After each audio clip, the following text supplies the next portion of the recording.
All అందరూ ఎలా ఉన్నారండి? చాలా సింపుల్గా టేస్టీగా చేపల ఎగురు చూపించబోతున్నాను. ముందుగా ప్యాన్ పెట్టి ఆయిల్ వేసుకొని వాష్ చేసి పెట్టుకున్న చేపలకి ఉప్పు కారం పట్టించి లైట్గా ఫ్రై చేసుకొని పక్కన పెట్టుకోండి.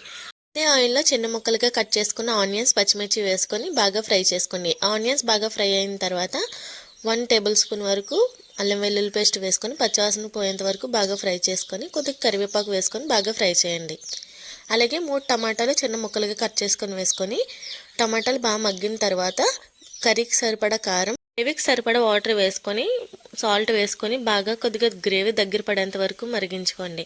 కొద్దిగా ధనియాల పొడి, కొద్దిగా జీలకర్ర పొడి వేసుకొని ఫ్రై చేసి పెట్టుకున్న ఫిషెస్ వేసుకొని మూత పెట్టుకొని దగ్గర పడేంత వరకు ఉడికించుకోండి. దగ్గర పడిన తర్వాత కొద్దిగా కరివేపాకు, కొద్దిగా కొత్తిమీర వేసుకొని సర్వ్ చేసుకుంటే ఎంతో సింపుల్ అండ్ ఈజీగా చేపల ఎగురు రెడీ అయిపోతుంది. ఒకసారి ట్రై చేసి ఎలాగుందో కామెంట్ చేయండి. మరిన్ని వీడియోస్ కోసం మన ఛానల్ని సబ్స్క్రైబ్ చేసుకోండి.